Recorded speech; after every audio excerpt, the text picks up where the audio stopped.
Bali ito na Kybonatics, yung finished product natin ng ating supplement para sa baog ng mga kalapate. So bali ito ipapainom natin. Bali isa sa umaga bago kumain at isa sa hapon bago sila kumain ng alas 4 o alas 5. Yan ang ibibigay natin. 2 times a day po siya.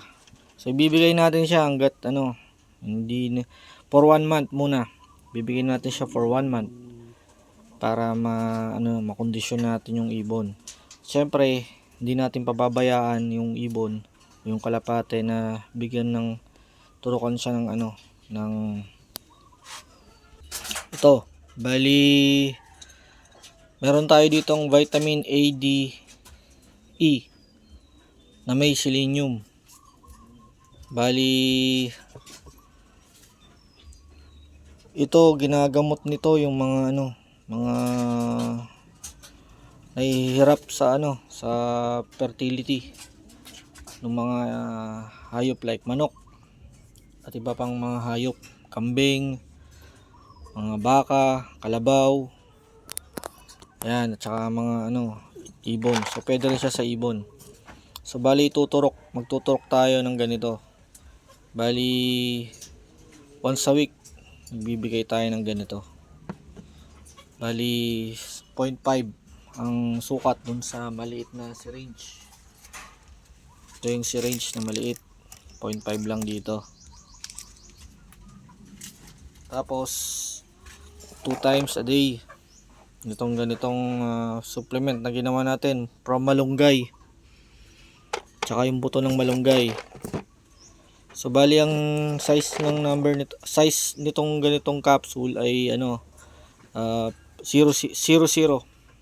size 00, yan. Ito yung size nya. So bali yan na yung finished product natin.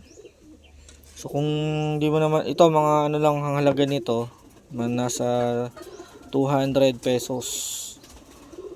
So to 180 kung dito sa tindahan. Dahil sa Shopee natin siya binili. So bali meron na siyang shipping fee, kaya umabot na siya ng 200 plus 230, mga ganon. Pero kung naman may mas mura pa, ito mga 150 kasama na shipping fee. Ganon din naman siya. Oral naman to. So pwede rin pinapatak sa tubig, inahalo sa tubig. Itong ganito. So bali nakafocus tayo ngayon sa breeding natin, kasi meron tayong breeder na matanda na at hindi na nagsisimilya yung mga itlog niya. So kaya naman bumili tayo ng mga ganito. Subukan natin tong mga product. At ito, ginawa naman natin to ng supplement na galing sa malunggay, sa bungo ng malunggay at daon ng malunggay. So ito na yung finished product natin. So kanina nag-blender tayo kanina. At ngayon, pagkatapos natin i-blender, ito in-repack natin siya dito sa capsule. So yan ang ipapainom natin. At syempre, hindi natin kalilimutan yung iba pang supplement like ito, Kybonatics, sa pula sa puti na tinatawag nila, pang manok. Pero pwede rin to sa ating mga alagang ibon like sa kalapate. So ito, calcium. So magbibigay din tayo ito. Pwede nating isabay ito, pero ito once a day lang. Pwede natin itong isabay dito sa supplement. Pero ito 2 beses, ito naman 1 beses lang. For example, sa umaga magbibigay tayo nito kasama nito bago sila kumain. Then pwede natin silang patakan nito sa 2 drops ng selenium. May selenium nito, vitamin A, D rin. Pero ito ginagamit naman ito kapag for example, i-condition mo na sila. So once a week naman ang turok naman ito. Then alternate. Bawa ito Monday, binibigay kayo nito. So kinabukasan Tuesday, ito naman ang ibibigay nyo. Itong multivitamins and minerals. Ayan, may B12. Kasabay din nito itong ating herbal na supplement na galing sa dried na dahon ng malunggay at yung bunga ng malunggay na binlender natin kanina. So yan, susubukan natin yan Kybonatics, itong ganitong sistema, kung effective ba. At babalitaan ko kayo kay Bonatics kung effective nga ba yung ganitong yung ganitong sistema. So titignan natin.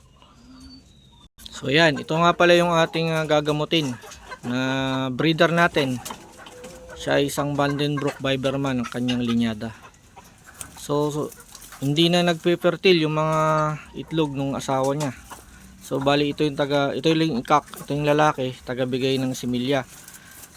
Wala nang similya yung mga itlog na naipoproduce nila. Kaya naman susubukan natin yung ating sistema sa breeding, yung mga supplement na ibibigay natin sa kanya para naman makuhanan pa natin to ng lahi, kasi sayang naman dahil ang lahi nito ay makunat. Bali yung apo niya nga pala nito, yun yung nilaro natin sa nakaraang South sa Kosa Club. Sa kasamang palad, sa Matnog, Sorsogon, nawala siya. Doon yung huling hagis nung anak nito. So bali kakulay niya rin. Yung apo niya na pala, hindi anak, apo niya na. Apo niya na sa talampakan na, kasi apo niya na sa tuhod yung tatay nun eh. So ito na. Matanda na to, bali 2017 tong ibon natin ito.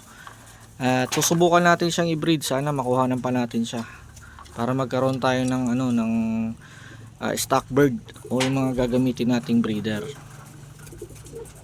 So bali ito pa yung isa nating gagamutin kay Bonatics. Itong ating ito yung apo niya. Apo nung dark grizzle kanina. Ito ay bali ang pinagpares ko kanina yung dark grizzle pati yung anak niya. So bali ito kinalabasan, itong kulay na to, cookies and cream. Bali hindi na rin to nagfe-fertile. Bali 2022 ko to na-produce tong ibon na to. Pero sa ngayon nung binibreed natin siya, hindi na siya nagfe-fertile. Kaya naman sinubukan natin yung yung supplement na ginawa natin sa kanya. So ngayon pinares ko siya sa kanyang apo.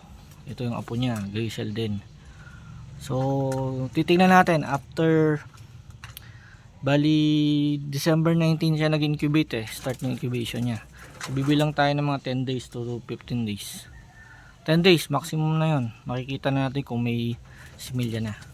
So i-update ko kayo kay Bonatics sa ating program na ginagawa ngayon dito sa ating mga breeder na hindi nagfe-fertile. So tignan natin kung magfe-fertile na nga ba sila. So hanggang sa muli kay Bonatics, hanggang dito na muna yung ating video.